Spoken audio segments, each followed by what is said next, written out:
Hi, it's April the 19th, 2020, and I'm here with your weekly update on just an overall big picture perspective and how we're doing to defeat the COVID 19 outbreak. And the good news today is we are making significant progress. One of the things that I've shared with you every week is how many rungs up the ladder we have gone from the initial 2 people who had the disease in the United States to the point at which we'd have total saturation. That number would have to double 28 times.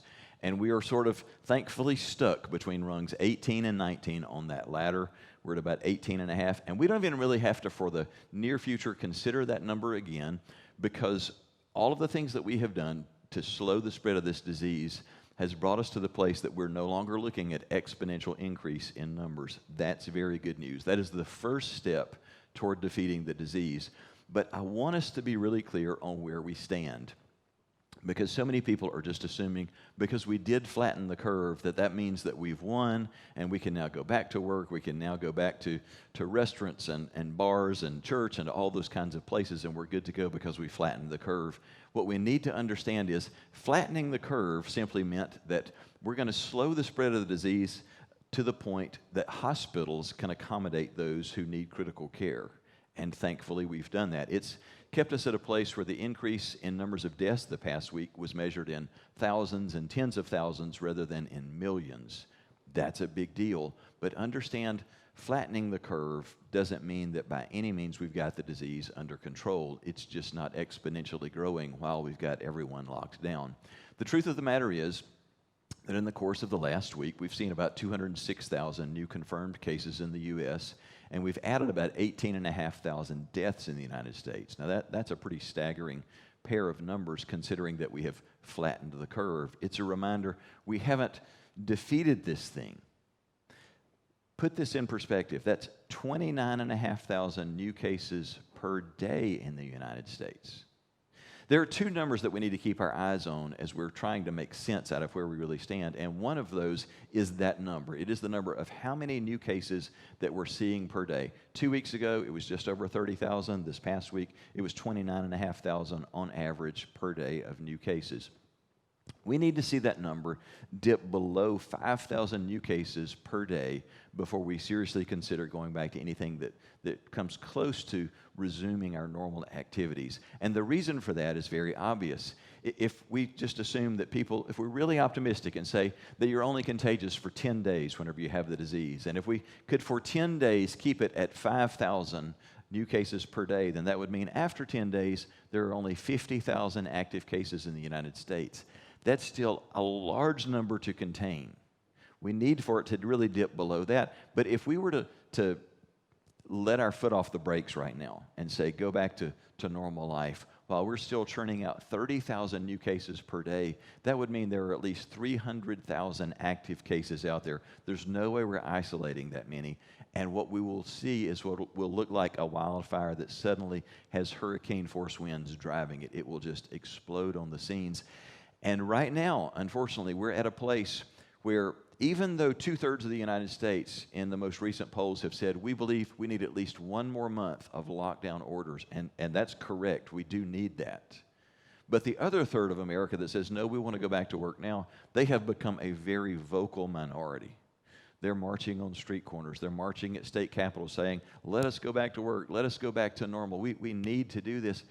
I understand and feel that desperation that people are feeling financially, but understand if we go back too quickly, this is going to be far worse than anything that we've seen so far. The second wave will be worse than the first wave, as by the way was the case with the Spanish flu, and we don't want to see that happen. So if anything, for the next few weeks, we need to be even more careful to stay away, to isolate, to avoid work if at all possible. Take every precaution that we can. So the first number you want to keep your eyes on right now is watch that daily number of new cases. We've got to see it come down drastically from where it has been. The second number that I want to point out to you, just to correct for error that's being communicated on social media and even on mainstream television, is the death rate of this disease. I mentioned this a couple of weeks ago, and I want to point out to you again, because the further we get into this, the better our data is for this. And there are some fools out there who are still trying to tell us, oh, when this is all said and done, this is going to have a death rate of about 1/10 of 1%, that it's going to be about what the flu is. That's utter foolishness. The truth is that in the past week, we saw more deaths from COVID-19 than we have seen from flu in the entire past year in America. Let me say that again. More people died in this 1 week from COVID-19 than from a year of the flu. In the past week, COVID-19 has run so far past every other cause of death in the United States, it's not even close. It's left cancer and accidents and heart disease far behind. So don't believe the charts that you're seeing sent around about annual numbers of deaths as a result of these different things. COVID-19 is killing more people, and it's doing it very efficiently right now. As of today, the current number, if you just measure deaths against total number of cases, the current number in the United States is 5.25% death rate. And that's actually growing every day, because the number of deaths versus the number of total cases for the past week was 9%. And when we compare that with some of our European neighbors who have a lot in common with us, let's pause and consider 6 countries in Europe that do have a lot in common with us. Think about the United Kingdom, France, Italy, Spain, Belgium, and the Netherlands. And the things that these countries have in common. First of all, we all were hit by the disease in pretty close to the same span of time. We have very similar access to modern healthcare systems, and we've done a lot of testing in all of these countries. Their numbers for testing are very similar to the United States numbers. Some of those countries have done more testing per capita than what we've done, but very similar. And here's what you need to know about those 6 countries. Every one of those nations have a death rate currently that is between 10.5% and 15%. And those numbers aren't going down.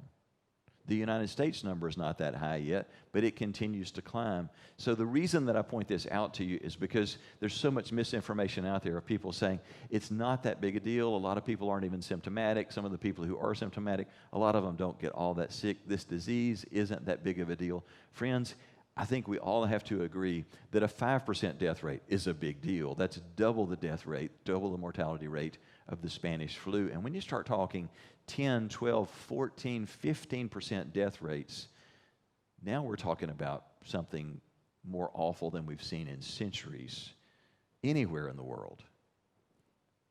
We've got to continue to take this seriously. This is not a time to ease up, as unfortunately we're seeing in Florida, just as an example. The beaches of Florida being packed as if it's 4th of July weekend, because suddenly we heard that the curve has been flattened and we can return to normal. We're going to cause terrible exponential growth again if we don't continue to lock down. We don't need to do this for 6 more months, but for a few more weeks, we need to lock down even and be even more careful than what we have been if we're going to see this thing beaten quickly. Remember, we're going to get past this, but we've got to do our part. So let's continue to work like it's all up to us, pray like it's all up to God, and in the end, we'll see a good outcome. I'm Mark Price, reminding you to stay in touch, stay safe, and stay home. And always remember that you are loved.